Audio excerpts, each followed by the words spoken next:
Hello friends, welcome to crazy G K trick. दोस्तों, आज का वीडियो लेक्चर काफ़ी ज़्यादा महत्वपूर्ण होने वाला है क्योंकि आज के वीडियो लेक्चर में हम आदित्य L1 से रिलेटेड महत्वपूर्ण करंट अफेयर्स को डिस्कस करेंगे या फिर महत्वपूर्ण MCQs क्वेश्चन को डिस्कस करेंगे जो आपके अपकमिंग एग्जाम्स में देखने को मिल सकते हैं। जो भी क्वेश्चन मैंने यहाँ पर कवर किए हैं किसी भी एग्जाम के दृष्टिकोण से बहुत महत्वपूर्ण है। ठीक है, तो इन सभी को आपको ध्यान से नोट डाउन करना है। ठीक है, चलिए सीधे हम टॉपिक को स्टार्ट करते हैं। यदि आपको इस टॉपिक की PDF चाहिए तो आप हमारी क्रेजी जी के ट्रिक के एप्लीकेशन से PDF को डाउनलोड कर सकते हैं। चलिए पहला क्वेश्चन देखते हैं जो कि डेफिनेटली किसी न किसी एग्जाम में देखने को मिलेगा। पहला क्वेश्चन है, इसरो द्वारा आदित्य L1 मिशन को किस रॉकेट से लॉन्च किया गया है। ठीक है, तो यहाँ पर आपको रॉकेट का नाम बताना है। कोई भी उपग्रह जब प्रक्षेपित किया जाता है तो किसी न किसी रॉकेट का उसमें यूज किया जाता है। ठीक है, तो इसका आंसर हो जाएगा PSLV XL C57। ठीक है, ये इसका नाम है, आपको याद रखना है। अब देखिए, जो इसमें PSLV XL है ये वेरिएंट का नाम है और जो रॉकेट का नाम है वो क्या है, तो PSLV C57 है। ठीक है, तो याद रखना है, आप पूरा याद रख सकते हैं। PSLV XL C57। ठीक है, XL वेरिएंट का नाम है और C57 जो है ये रॉकेट का नाम है। ठीक है, चलिए देखिए, आपको पता ही होगा आदित्य L1 जो कि नासा का या फिर हमारे भारत का पहला सूर्य मिशन है। ठीक है, या फिर सोलर मिशन है। तो इसको 2 सितंबर 2023 को आंध्र प्रदेश श्रीहरिकोटा में जो सतीश धवन अंतरिक्ष केंद्र है यहाँ से इसको लॉन्च किया गया। जो कि आपको पता होगा जितने भी हमारे यहाँ से उपग्रह प्रक्षेपित किए जाते हैं वो इसी सतीश धवन अंतरिक्ष केंद्र से लॉन्च किए जाते हैं। ठीक है, PSLV का फुल फॉर्म क्या होता है, तो इसका भी यहाँ फुल फॉर्म एग्जाम में पूछा जा सकता है। तो पोलर सैटेलाइट लॉन्च व्हीकल या फिर इसको हिंदी में बोलते हैं ध्रुवीय उपग्रह प्रक्षेपण यान। इसका हिंदी में फुल फॉर्म और इंग्लिश में फुल फॉर्म मैंने आपको बताया, आपको नोट डाउन करना है। इसके अलावा देखिए, जो PSLV C57 लॉन्च व्हीकल है यह एक बहुत ही एडवांस तकनीकी से बना स्वदेशी लॉन्च व्हीकल है, तो ये भी आपको याद रखना है। ठीक है, इसके अलावा PSLV भारतीय अंतरिक्ष जो अनुसंधान संगठन है इसरो है, ठीक है, इसके द्वारा ही संचालित एक प्रक्षेपण प्रणाली है। तो ये जितनी भी डिटेल मैंने आपको बताई है नोट डाउन करना है ध्यान से, काफ़ी महत्वपूर्ण है। ठीक है, चलिए अगला क्वेश्चन देख लेते हैं।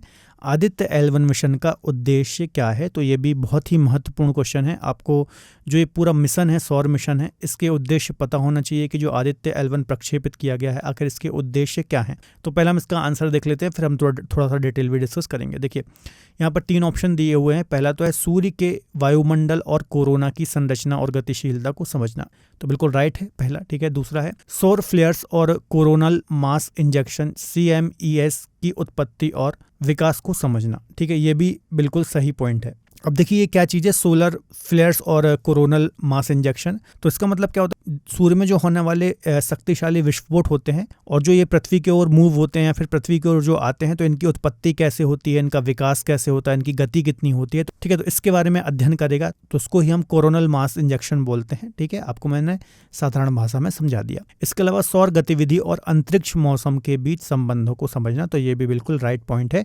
इसका आंसर हो जाएगा डी। ये सभी है ना, तीनों पॉइंट जो इसमें दिए हुए हैं ये तीनों ही उद्देश्य हैं आदित्य L1 मिशन के। देखिए, जो आदित्य L1 मिशन है साधारण भाषा में आपको समझाऊं, ठीक है, तो ये तो पॉइंट आपको नोट डाउन करने ही है। इसका जो एक प्राथमिक उद्देश्य मैं आपको यदि बताऊं तो सूर्य के जो ऊपरी वायुमंडलीय परतें हैं, विशेष रूप से क्रोमोस्फेयर, कोरोना, ठीक है, इनका अध्ययन करना। बाकी जो पॉइंट में यहाँ पर चीज़ें लिखी हुई हैं जो अभी मैंने आपको एक्सप्लेन की, तो ये सभी आदित्य L1 के मिशन हैं, आपको ध्यान से नोट डाउन करना है। ठीक है, बाकी की डिटेल हम धीरे धीरे अलग अलग क्वेश्चन में यहाँ पर डिस्कस करेंगे। अगले क्वेश्चन को डिस्कस करने से पहले थोड़ा सा मैं आपको अपडेट देना चाहूँगा। यदि आप हमारे साथ जुड़ करके किसी भी एग्जाम की तैयारी करना चाहते हैं तो आप हमारी रूट एप्लीकेशन और क्रेजी जी के ट्रिक की एप्लीकेशन को डाउनलोड कर सकते हैं। यहाँ पर आपको डिफरेंट कोर्सेज मिल जाते हैं, इन कोर्सेज को आप अवेल कर सकते हैं। देखिए, यहाँ पर आपको इंडिविजुअल सब्जेक्ट की भी फैसिलिटी मिलती है और आपको डिफरेंट फाउंडेशन बैच भी यहाँ पर देखने को मिल जाते हैं। यदि आप मुझसे ज्योग्राफी पढ़ना चाहते हैं तो हमारी रूट एप्लीकेशन और क्रेजी जी की ट्रिक की एप्लीकेशन पर डिफरेंट कोर्सेज आपको ज्योग्राफी के मिल जाते हैं, तो आप मेरे कोर्सेज अवेल कर सकते हैं। GS फाउंडेशन पढ़ना चाहते हैं तो आरंभ बैच है हमारा, आपको GS फाउंडेशन स्ट्रॉन्ग करना है तो आप ये वाला बैच अवेल कर सकते हैं। लिंक डिस्क्रिप्शन बॉक्स में दी हुई है। मैक्सिमम डिस्काउंट के लिए DSCGT कूपन कोड को अप्लाई करना ना भूलें। चलिए अगला क्वेश्चन देख लेते हैं। इसरो के आदित्य L1 मिशन का प्रधान वैज्ञानिक किसे बनाया गया है। ठीक है, तो काफ़ी अच्छा क्वेश्चन है। इसका आंसर हो जाएगा डॉक्टर शंकर सुब्रमण्यम को। जो आदित्य L1 प्रोजेक्ट था, ये इस पूरे मिशन का जो प्रधान वैज्ञानिक या फिर चीफ साइंटिस्ट के रूप में जिनको चुना गया है, तो उनका नाम क्या है, शंकर सुब्रमण्यम। इनका नाम आपको याद रखना है। इसके अलावा आदित्य L1 जो पूरा मिशन है इसकी प्रोजेक्ट डायरेक्टर या फिर प्रोजेक्ट निदेशक कौन है, तो निगार साजी जो है, आप इनको इमेज में देख सकते हैं, ये आदित्य L1 की प्रोजेक्ट निदेशक हैं। तो इन दोनों के नाम आपको याद रखना है, काफी महत्वपूर्ण है। ठीक है, अगला क्वेश्चन देख लेते हैं। सूर्य के अध्ययन करने के लिए आदित्य L1 मिशन के साथ कितने पेलोड भेजे जाएंगे, तो ये भी बहुत ही महत्वपूर्ण क्वेश्चन है। इसका आंसर हो जाएगा 7। टोटल 7 पेलोड भेजे गए हैं सूर्य के अध्ययन के लिए। जो आदित्य L1 मिशन भेजा गया है तो टोटल 7 पेलोड भेजे गए हैं। ठीक है, अगला क्वेश्चन देख लेते हैं। निम्नलिखित में से VELC पेलोड का प्रमुख कार्य क्या है? अभी हमने डिस्कस किया था कि आदित्य L1 में टोटल कितने पेलोड हैं, है ना। अब इसमें एक जो पेलोड है जिसको हम बोलते हैं VELC, इसका प्रमुख कार्य क्या है? सबसे पहले इसके हम फुल फॉर्म को डिस्कस कर लेते हैं। विजिबल लाइन एमिशन कोरोनाग्राफ इसका फुल फॉर्म है। यह सूर्य की हाई डेफिनेशन फोटो खींचेगा। ठीक है, ये इसका कार्य है, आपको याद रखना है ना। इसका आंसर क्या हो जाएगा? सूर्य की हाई डेफिनेशन फोटो को ये कैप्चर करेगा या फिर खींचेगा। ठीक है, इसके अलावा जो कुछ अन्य पेलोड हैं उनको भी हम डिस्कस कर लेते हैं। ठीक है, इनका फुल फॉर्म क्या है या फिर इनके क्या कार्य हैं, इनको भी एक बार हम डिस्कस कर लेते हैं, काफ़ी महत्वपूर्ण है। ठीक है, अब देखिए जो ये 7 पेलोड इसमें लगे हुए हैं, है ना, इस अंतरिक्ष यान में, तो इन सभी के अलग अलग कार्य हैं। इनके कार्य क्या हैं इनको हम देख लेते हैं। जैसे कि देखिए एक है PAPA या फिर इसको आप पापा बोल सकते हैं, तो इसका फुल फॉर्म है plasma analyser package for Aditya. ठीक है, इसका काम क्या होगा? तो सूर्य की जो गर्म हवा है इनकी स्टडी करना इसका कार्य होगा। ठीक है, दूसरा है VELC। ठीक है, इसका काम क्या होगा? तो इसका फुल फॉर्म क्या है? विजिबल लाइन एमिशन कोरोनाग्राफ, मतलब सूर्य की हाई डेफिनेशन फोटो को खींचना इसका काम होगा। अगला है सूट या फिर SUIT, है ना, इसका फुल फॉर्म है सोलर अल्ट्रावायलेट इमेजिंग टेलीस्कोप। इसका कार्य क्या होगा? तो सूर्य की अल्ट्रावायलेट जो वेवलेंथ है इसकी फोटो लेना। अगला है HEL10S, इसका फुल फॉर्म है high energy L1 orbiting X-ray spectrometer. इसका कार्य क्या होगा? तो हाई एनर्जी एक्सरे की स्टडी करना। ठीक है, अगला होगा एस्पेक्स या फिर इसको बोल लीजिए ASPEX, तो Aditya solar with particle experiment, है ना, इसका फुल फॉर्म है, आपको याद रखना है। और इसका कार्य क्या होगा? तो अल्फा पार्टिकल्स की स्टडी करना इसका कार्य होगा। अगला है MAG advance triaxial high resolution digital magnetometers. इसका कार्य क्या होगा? तो मैग्नेटिक फील्ड की स्टडी करना। तो ये 7 टोटल जो पेलोड हैं ये आदित्य L1 के साथ भेजे गए हैं और इनके ये अलग अलग कार्य होंगे, आपको याद रखना है। ठीक है, पूछा जा सकता है एग्जाम में किसका क्या कार्य है, तो इन सभी को आपको ध्यान से नोट डाउन करना है। ठीक है, चलिए अगला क्वेश्चन देख लेते हैं। पृथ्वी और सूर्य के बीच की दूरी कितनी है? ठीक है, तो इसका आंसर हो जाएगा लगभग 15 करोड़ किलोमीटर के आसपास पृथ्वी और सूर्य के बीच की दूरी है, या फिर इसको आप ऐसे भी बोल सकते हैं कि लगभग 150 मिलियन किलोमीटर। तो इसका आंसर हो जाएगा लगभग 15 करोड़ किलोमीटर के आसपास सूर्य और पृथ्वी के बीच की दूरी है ना। अब इसको यदि आप देखेंगे तो इसको हम बोलते हैं 1 AU या फिर 1 एस्ट्रोनॉमिकल यूनिट। ठीक है, या फिर 1 खगोलीय इकाई इसको हम बोलते हैं। ठीक है, देखिए क्या होता है कि जो हमारा स्पेस होता है, जो हमारा सोलर सिस्टम है या फिर हमारा ब्रह्मांड है, यहाँ पर कोई भी 2 पिंड, चाहे वो प्लैनेट हो, है ना, स्टार हो, कोई भी आकाशीय पिंड हो, है ना, तो इन आकाशीय पिंडों के बीच की जो दूरी होती है वो लाखों करोड़ों किलोमीटर में होती है। ठीक है, तो इनको नॉर्मल जो इकाई होती है जैसे कि किलोमीटर, मीटर, उसमें आप मेज़र नहीं कर सकते। ठीक है, तो इसलिए कुछ इकाइयाँ बनाई गई हैं, जैसे कि AU होती है, 1 एस्ट्रोनॉमिकल यूनिट होती है, पार्सिक होती है, लाइट ईयर होती है। तो ये सारी खगोलीय इकाई है ना, मतलब 2 खगोलीय पिंडों के बीच की दूरी को मापने के लिए ये इस प्रकार की यूनिट बनाई गई हैं। तो उसी प्रकार से पृथ्वी और सूर्य के बीच की दूरी जो कि लगभग 15 करोड़ किलोमीटर है, तो इसको 1 AU कहा गया है, 1 खगोलीय इकाई या फिर 1 एस्ट्रोनॉमिकल यूनिट कहा गया है। ठीक है, तो ये बात आपको याद रखना है, काफ़ी महत्वपूर्ण है। ठीक है, अब देखिए जो आदित्य L1 है, ठीक है, तो इसको जहाँ पर स्थापित किया गया है तो यह पृथ्वी से लगभग 1.5 मिलियन किलोमीटर दूर है, या फिर लगभग 15 लाख किलोमीटर की दूरी पर ये स्थित होगा, जो कि सूर्य से दूरी का यदि आप इससे कंपेयर करेंगे तो लगभग 1% ये होगा। ठीक है, तो आपको याद रखना है कि सूर्य से पृथ्वी की दूरी लगभग 15 करोड़ किलोमीटर है, और जो ये आदित्य L1 को स्थापित किया जाएगा तो लगभग पृथ्वी से 1.5 मिलियन किलोमीटर दूर स्थापित किया जाएगा, जो कि सूर्य की दूरी का लगभग 1% है। ठीक है, तो ये सारी डिटेल आपको याद रखना है, काफी महत्वपूर्ण है। अगला क्वेश्चन देख लेते हैं। आदित्य L1 मिशन कब लॉन्च किया गया? तो ये डेट सिंपल सा क्वेश्चन है हालांकि, लेकिन मैंने ये क्वेश्चन इसलिए रखा है क्योंकि ये क्वेश्चन एग्जाम में जरूर देखने को मिलेगा। ठीक है, जो आदित्य L1 की सफल लॉन्चिंग की गई है, तो इसकी लॉन्चिंग 2 सितंबर 2023 को की गई है आंध्र प्रदेश के श्रीहरिकोटा सतीश धवन अंतरिक्ष केंद्र से। चलिए, तो ये बात भी आपको याद रखनी है। अगला क्वेश्चन देख लेते हैं, ये भी बहुत महत्वपूर्ण क्वेश्चन है। सूर्य के वातावरण में प्रवेश करने वाला पहला अंतरिक्ष यान कौन सा है? तो इसका आंसर हो जाएगा पार्कर सोलर प्रोब मिशन। ठीक है, तो जो ये नासा का एक मिशन है, तो ये एकमात्र ऐसा मिशन है जो कि सूर्य के एटमॉस्फेयर या फिर वातावरण में जिसने प्रवेश किया है, और ऐसा ये पहला मिशन है, तो आपको याद रखना है, काफी महत्वपूर्ण ये मिशन है। ठीक है, तो इसको नासा के द्वारा 2018 में लॉन्च किया गया था, आपको याद रखना है। और इस मिशन का उद्देश्य क्या है, तो जो अंतरिक्ष में चुंबकीय बल है, प्लाज्मा, कोरोना और सूर्य जो पवन होती हैं, सोलर विंड्स वगैरह होती हैं, इन सभी का अध्ययन करना। ठीक है, तो ये सभी इसके उद्देश्य हैं, आपको याद रखना है। नासा का एक ये मिशन है ना, और अभी तक का एक प्रकार से सबसे एडवांस मिशन है, तो ये बात भी आपको याद रखना है। अगला क्वेश्चन देख लेते हैं, आदित्य L1 मिशन में एल का क्या तात्पर्य है, तो ये भी काफी महत्वपूर्ण क्वेश्चन है। देखिए, आदित्य L1 में यदि हम इसके पूरे नाम को देखें तो आदित्य तो आप जानते ही होंगे, सूर्य या फिर सन का एक पर्यायवाची है ना, आदित्य सूर्य को ही हम बोलते हैं। तो L1 का मतलब क्या है, तो L1 का मतलब क्या है, सबसे पहले L का मतलब समझ लीजिए, उसका नाम है, इसका मतलब है लैंग्रेज बिंदु या फिर लैंग्रेज पॉइंट से। ठीक है, ये क्या होता है अभी हम समझेंगे। L1 है, ये लैंग्रेज पॉइंट 1 को संदर्भित करता है, आपको याद रखना है ना। इसका मतलब क्या है, लैंग्रेज पॉइंट 1।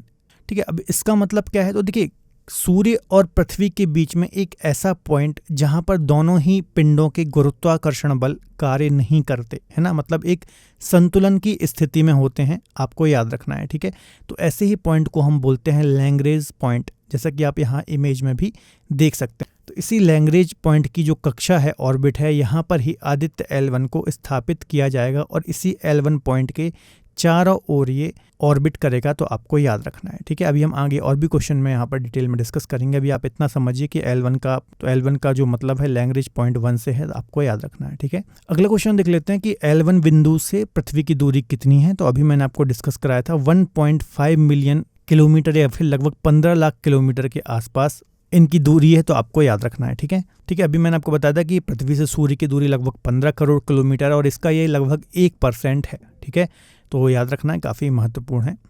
चलिए अगला क्वेश्चन देख लेते हैं, आदित्य L1 को सूर्य पृथ्वी प्रणाली के लैंग्रेज पॉइंट L1 के पास किस ऑर्बिट में स्थापित किया जाएगा। ठीक है, तो इसका आंसर हो जाएगा डी, हेलो ऑर्बिट, जहां पर इस आदित्य L1 को स्थापित किया जाएगा। अभी मैंने आपको लैंग्रेज पॉइंट L1 या फिर लैंग्रेज L1 समझाया, ठीक है, कि वो क्या पॉइंट है। तो वहां पर जिस ऑर्बिट में जो हमारा आदित्य L1 उसकी परिक्रमा करेगा, ठीक है, तो उस ऑर्बिट को हम बोलेंगे, है ना, उस ऑर्बिट को हम क्या बोलेंगे, हेलो ऑर्बिट, आपको याद रखना है। चलिए अगला क्वेश्चन देख लेते हैं, लैंग्रेज पॉइंट 1 का नामकरण किस इतालवी फ्रांसीसी गणितज्ञ के नाम पर किया गया है। तो इसका आंसर हो जाएगा जोसेफ लुइस लैंग्रेज के नाम पर इस पॉइंट का नाम रखा गया है। ठीक है, देखिए जो जोसेफ लुइस लैंग्रेज हैं, ये एक इतालवी गणितज्ञ, भौतिक विज्ञानी और खगोल शास्त्री थे, आपको याद रखना है। और बाद में इन्होंने फ्रांस की नागरिकता ले ली थी या फिर फ्रांसीसी बन गए थे, आपको याद रखना है। ठीक है, इन्होंने संख्या सिद्धांत, खगोल विज्ञान, इन दोनों ही क्षेत्र में काफ़ी महत्वपूर्ण योगदान दिया है। ठीक है, तो आपको याद रखना है, इनके नाम पर ही इस पॉइंट का नाम रखा गया है। अगला पॉइंट है, आदित्य L1 मिशन की अवधि कितनी होगी। तो इसकी जो अवधि है टोटल 5.2 साल या फिर 5.2 ईयर है ना, जो कि आदित्य L1 की टोटल आप देखेंगे कि लगभग 5.2 साल तक ये कार्य करेगा इस ऑर्बिट में, आपको याद रखना है। ठीक है, और इसके अलावा जो आदित्य L1 है, ये L1 पॉइंट तक इसको पहुंचने में लगभग 125 दिन का समय लगेगा, है ना। अभी जैसे कि इसको 2 सितंबर को लॉन्च किया गया है, तो इस पॉइंट के ऑर्बिट तक पहुंचने में इसको लगभग 125 दिन का समय लगेगा। और इसकी टोटल लाइफ कितनी होगी, तो 5.2 ईयर इसकी टोटल लाइफ होगी, आपको याद रखना है। चलिए अगला क्वेश्चन डिस्कस कर लेते हैं, पायोनियर मिशन का संबंध किस देश की अंतरिक्ष एजेंसी से है। तो काफ़ी महत्वपूर्ण क्वेश्चन है, इसका आंसर हो जाएगा नासा, है ना। जो पायोनियर मिशन ये 1960 में नासा ने भेजा था, आपको याद रखना है। ठीक है, और सूरज का पहला मिशन था, आपको याद रखना है, जो कि अमेरिकी अंतरिक्ष एजेंसी के द्वारा भेजा गया था। और तब से लेकर अब तक नासा ने ही सूर्य पर सबसे सर्वाधिक सूर्य मिशन भेजे हैं, तो इसके बारे में आपको याद रखना है। ठीक है, 1960 में इस मिशन को नासा के द्वारा भेजा गया था। इसके अलावा नासा का एक और अन्य सूर्य मिशन है जिसका नाम है हेलियस, तो ये बात भी आपको याद रखना है। इसके अलावा हाल ही में 2018 में जो सबसे एडवांस सूर्य मिशन है जिसका नाम है पार्कर सोलर प्रोब, ये भी नासा का ही मिशन है, तो ये भी हमने डिस्कस किया था। ठीक है, तो आपको याद रखना है। चलिए अगला क्वेश्चन डिस्कस कर लेते हैं, सोलर मिशन शुरू करने वाले देशों की श्रेणी में कौन सा देश शामिल नहीं है। तो अच्छा क्वेश्चन है, यहाँ से एग्जाम में क्वेश्चन आ सकता है। तो इसका आंसर है रूस, है ना। रूस ने अभी तक कोई भी ऐसा सोलर मिशन स्टार्ट नहीं किया है, जबकि जापान, अमेरिका और अब भारत भी सोलर मिशन की श्रेणी में शामिल हो गया है। यदि हम दुनिया के सोलर मिशनों की यदि हम बात करें, ठीक है, तो भारत का हाल ही में आदित्य L1 मिशन आप जानते ही होंगे 2023 का ही है। अमेरिका की यदि हम बात करें तो इसका जो लेटेस्ट सोलर मिशन अभी है चल रहा है उसका नाम है पार्कर सोलर प्रोब, है ना, नासा के द्वारा 2018 का ये मिशन है। इसके अलावा जापान की यदि हम बात करें तो हिनोतोरी 1981 का जाक्सा जो यहाँ की स्पेस एजेंसी है इसका मिशन था। यूरोप की यदि हम बात करें तो यूलिसिस 1990 के दशक का ये सोलर मिशन है। चीन की बात करें तो ASOS इसका 2022 का ये सूर्य मिशन है। तो इन सभी मिशनों को आपको याद रखना है, ठीक है। इसमें रूस अभी शामिल नहीं है। काफ़ी अच्छा क्वेश्चन है, एग्जाम में आ सकता है। अगला क्वेश्चन है, अंतरिक्ष विज्ञान सलाहकार समिति द्वारा आदित्य की परिकल्पना कब की गई थी, मतलब ऐसा कब सोचा गया था कि हम सूर्य का कोई मिशन स्टार्ट करेंगे। तो इसका आंसर हो जाएगा जनवरी 2008 में आदित्य की परिकल्पना की गई थी कि हम कोई सूर्य मिशन को स्टार्ट करेंगे। तो आपको याद रखना है 2008 में अंतरिक्ष विज्ञान सलाहकार समिति के द्वारा आदित्य की परिकल्पना की गई थी।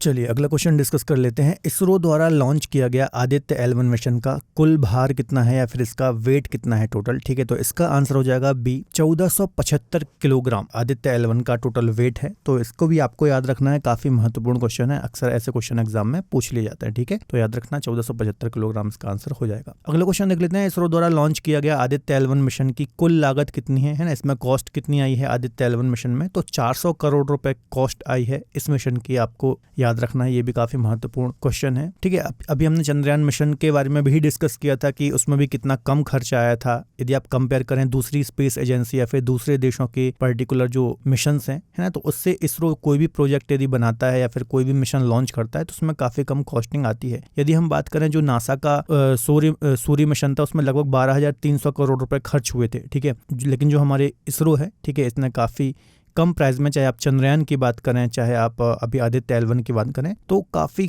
कम लागत में हम सफल प्रक्षेपण करते हैं। तो ये एक बहुत ही अच्छी बात है, ठीक है, हमारी स्पेस एजेंसी की। चलिए अब कमेंट में बता दीजिए कि चंद्रयान 3 की कुल लागत कितनी थी, हम प्रीवियस लेक्चर में डिस्कस कर चुके हैं ना। अगला क्वेश्चन देख लेते हैं।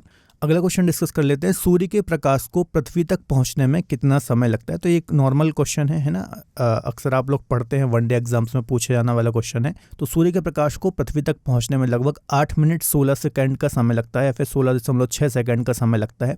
अब कमेंट बॉक्स में आप बताना कि चंद्रमा के प्रकाश को पृथ्वी तक पहुंचने में कितना समय लगता है, इसका आपको कमेंट बॉक्स में आंसर देना है, ठीक है। सूर्य से पृथ्वी के बीच की दूरी की बात करें तो अभी मैंने आपको बताया कि सूर्य से पृथ्वी के बीच की दूरी लगभग 15 करोड़ किलोमीटर है और 15 करोड़ किलोमीटर जो ये प्रकाश है इसको चलने में लगभग 8 मिनट 16 सेकंड का समय लग जाता है, ठीक है। तो ये बात भी आपको याद रखनी है। चलिए आज का लास्ट क्वेश्चन डिस्कस कर लेते हैं। सूर्य में ऊर्जा का स्रोत क्या है, जो सूर्य में या फिर किसी भी तारे को एनर्जी मिलती है, ठीक है। तो इसमें एनर्जी का सोर्स क्या होता है, तो नाभिकीय संलयन या फिर न्यूक्लियर फ्यूज़न जिसको हम बोलते हैं, यह किसी भी तारे या फिर हमारा जो सूर्य है ये भी एक तारा है, तो इसकी एनर्जी का सोर्स क्या है, न्यूक्लियर फ्यूज़न या फिर नाभिकीय संलयन है, आपको याद रखना है, ठीक है। यहाँ पर क्या होता है, दो हल्के नाभिक मिलकर के एक बड़े नाभिक का निर्माण करते हैं और इस प्रकार से किसी भी तारे या फिर सूर्य को एनर्जी मिलती है, इसको हम बोलते हैं नाभिकीय संलयन, है ना। और एक होता है नाभिकीय विखंडन, जैसे कि परमाणु बम वगैरह जो होता है ना, यहाँ पर नाभिकीय विखंडन यूज होता है, ठीक है। तो याद रखना है नाभिकीय संलयन और नाभिकीय विखंडन।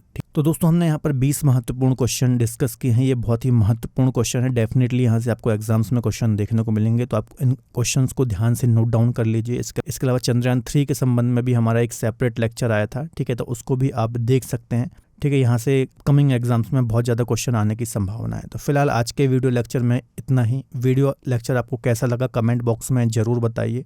तो मिलेंगे अगले बेहतर लेक्चर में, तब तक अपना ख्याल रखिए और पढ़ते रहिए। बाय बाय, टेक केयर, जय हिंद।